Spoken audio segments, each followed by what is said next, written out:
Number 16 to 20, ये choose the correct sentence.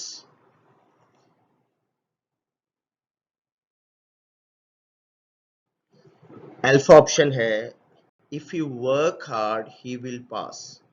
तो हमें पता चला कि ये कंडीशनल है क्योंकि इसमें इफ क्लॉज शामिल है। अब आपके माइंड में फौरी तौर पर कंडीशनल सेंटेंसेस आने चाहिए। सबसे पहले आपने देखा if he work hard he will pass, तो फर्स्ट कंडीशनल की रिजल्ट क्लॉज है। और इफ यू वर्क हार्ड इसे प्रेजेंट इंडेफिनिट में होना चाहिए। ही के साथ वर्क कोई भी टेंस नहीं बन रहा, या तो इसे ही वर्क्स होना चाहिए, और अगर कोई और कंडीशनल टाइप है तो वो वर्क भी हो सकता है, हैड वर्क भी हो सकता है। जैसा कि हमें पता है if he works hard he will pass, if he worked hard he would pass, if he had worked hard he would have passed. हमें कंपैटिबिलिटी में चॉइस चाहिए, जो सही ऑप्शन हमारे पास होगी उधर हमें कंपैटिबिलिटी में चाहिए। देखते हैं beta option. If he shall work hard he shall pass, ये बात आपके माइंड में फौरी तौर पर आ गई होगी, कई मरतबा हमने बात की है। इफ, व्हेन, ठीक है जी, फिर unless, until, as soon as, इस तरह की क्लॉजेस जब कॉम्बिनेशन में आए स्पेशली, तो हमें इनमें शैल, विल, वुड वगैरह की कोई कंस्ट्रक्शन यूज नहीं करनी होती।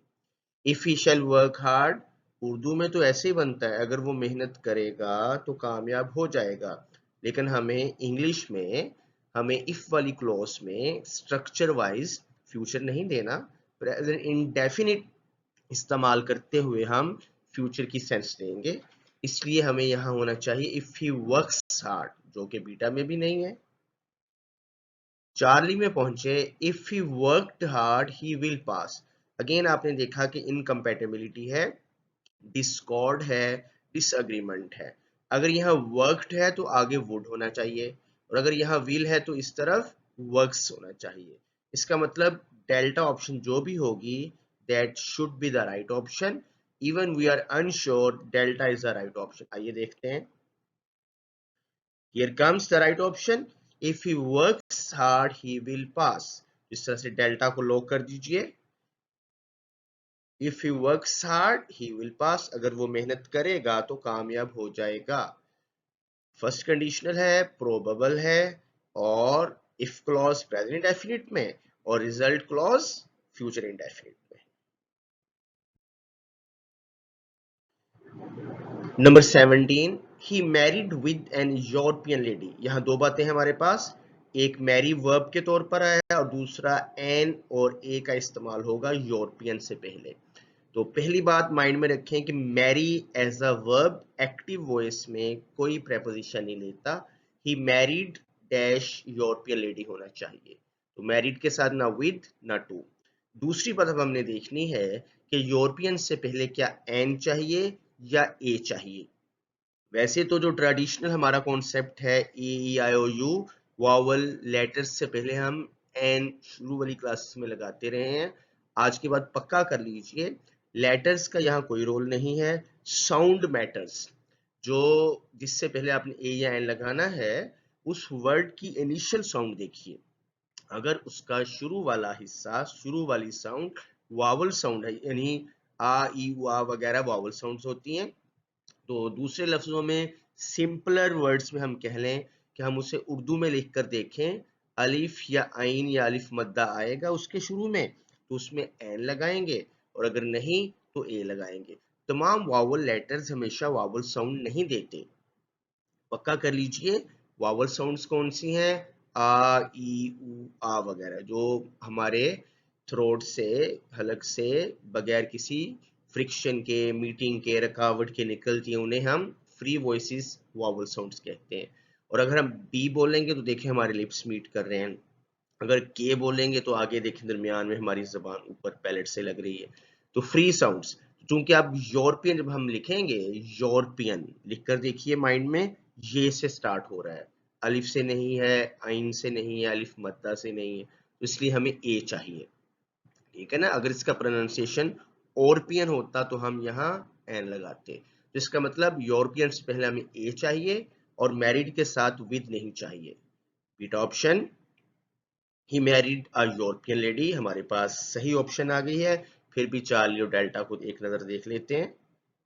मैरिड के साथ टू आ गया, जो कि हमने कहा कि हमें नहीं चाहिए। टू आएगा लेकिन पैसिव वॉइस में। मैं कैसे फॉर एग्जांपल कोई पैसिव सेंटेंस बोलता हूं, she was married to a doctor. She was married to a doctor. The European lady was married to him. फिर हम टू लगाएंगे पैसिव वॉइस में, एक्टिव में हमें टू नहीं चाहिए। और डेल्टा हमारे पास आ गया, he married N European lady. यहाँ एन, इसमें प्रॉब्लम है, इसे ए होना चाहिए। तो आइए लॉक करते हैं बीटा ऑप्शन को, he married a European lady.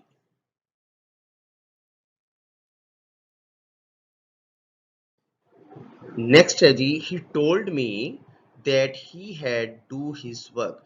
आपने हैड के बाद फौरी तौर पर डू की वजह से इसे एलिमिनेट किया, क्योंकि हैड हेल्पिंग वर्ब है और हमें यहाँ एक्शन की थर्ड फॉर्म चाहिए जो कि डन होना चाहिए, इसलिए अल्फा को एलिमिनेट कर दिया।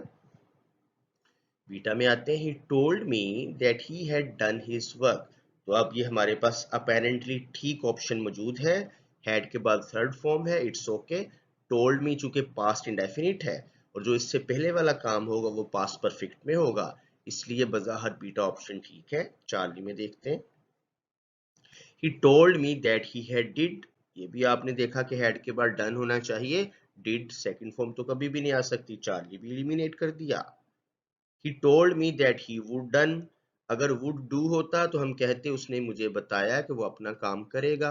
अब would के साथ done का कोई कॉम्बिनेशन नहीं, निस्बतन आसान है ये। आपने बीटा को चूज किया, he told me that he had done his work।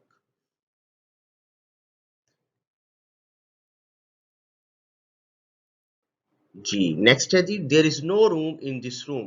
बहुत अच्छा सेंटेंस है। यहाँ एक रूम हमें जगह गुंजाइश की मीनिंग में हमें मिल रहा है और दूसरा रूम कमरा है। अगर हमने ये कहना हो कि इस कमरे में कोई जगह नहीं है, तो मैं क्या कहूंगा, there is no room in this room. मैं प्लेस नहीं बोलूंगा, स्पेस नहीं बोलूंगा। पक्का कर लीजिए, गुंजाइश जो है, जगह जो चेंज हो सकती है, गुंजाइश उस सेंस में हमें रूम करना होता है। जैसे मैं कहता हूं, please make room for me to pass, make room for me to sit. और आपको डिस्ट्रॉइंग बुक्स भी याद आ गया होगा, राइट? क्या है, आपको पता है क्या वहां है? Destruction of old and useless books. क्या करती है? कहा जाता है ना, वहां सबसे इंपॉर्टेंट हमारा क्वेश्चन यही है ना कि why bad books should be destroyed. Why should bad books be destroyed, याद आ रहा है? Why should bad books be destroyed, तो उसका आंसर क्या था कि फर्स्ट इट मेक्स रूम, है ना? तो मेक रूम क्या होता है? गुंजाइश पैदा करना। यहाँ रूम क्या है? गुंजाइश। तो बज़ाहिर ये सेंटेंस ठीक है।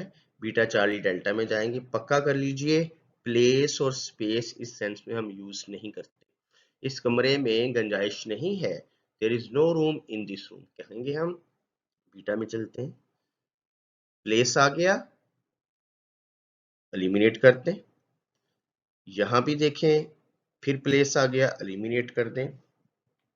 डेल्टा में आ जाए, फिर प्लेस आ गया, एलिमिनेट कर दें। इतना ही पता हो, टेंस तो यहाँ डिफरेंट यूज हो रहे हैं ना, इतना ही पता हो हमें कि रूम और प्लेस में इस सेंस में हमें रूम यूज करना है, प्लेस नहीं यूज करना।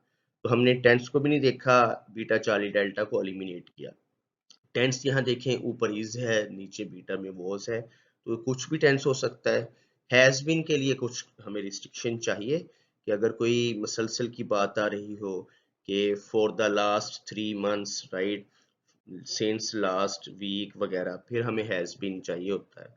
टेंस का यहाँ ताल्लुक ही कोई नहीं, हमें रूम और प्लेस में हमने देखा और हमने रूम को चूज किया जो कि सिर्फ अल्फा में है।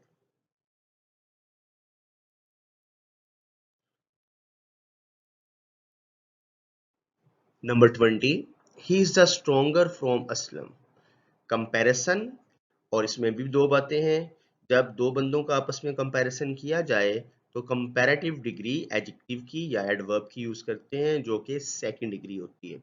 तो पहली बात यहाँ स्ट्रोंगर ठीक है। अब दूसरी बात, यहाँ दी नहीं चाहिए हमें, इस सेंस में हमें दी नहीं चाहिए होता। और तीसरी बात, जब दो बातों का आपस में मुकाबला करें तो देन के साथ हमने ये कंस्ट्रक्शन बनानी है। He is stronger than Aslam should be. The हो सकता है, कैसे दी इस्तेमाल कर सकते हैं? He is the stronger of the two boys, इस तरह से आ सकता दी, लेकिन यहाँ तो ऑफ के साथ कंपैरिजन है ही नहीं। हमें या तो चाहिए ही is the stronger of the two boys, या फिर क्या होगा, ही इज स्ट्रोंगर देन असलम। आइए देखते हैं बेटा, ही स्ट्रोंगेस्ट देन असलम। अब यहाँ देन ठीक आ गया है, लेकिन स्ट्रोंगेस्ट रोंग है। स्ट्रोंगेस्ट कब आना है? ये सुपरलेटिव डिग्री है, थर्ड डिग्री, जब दो से जायद का कंपैरिजन हो, इसलिए बीटा को एलिमिनेट किया। ही इज द स्ट्रोंगेस्ट, अगेन हमने देखा दी भी मौजूद है, स्ट्रोंगेस्ट भी मौजूद है, हमें अकेला स्ट्रोंगर चाहिए। जब स्ट्रोंगेस्ट हम यूज करेंगे दो से जायद के लिए, फिर दी आएगा। For example, he is the strongest of all of the three boys, इस तरह से हम यूज कर सकते हैं। लेकिन यहाँ हमें क्या करना है, सिर्फ जैसा कि हमने कहा ही इज स्ट्रोंगर देन असलम, और हमारे पास डेल्टा ऑप्शन आ चुकी है, he is stronger than Aslam.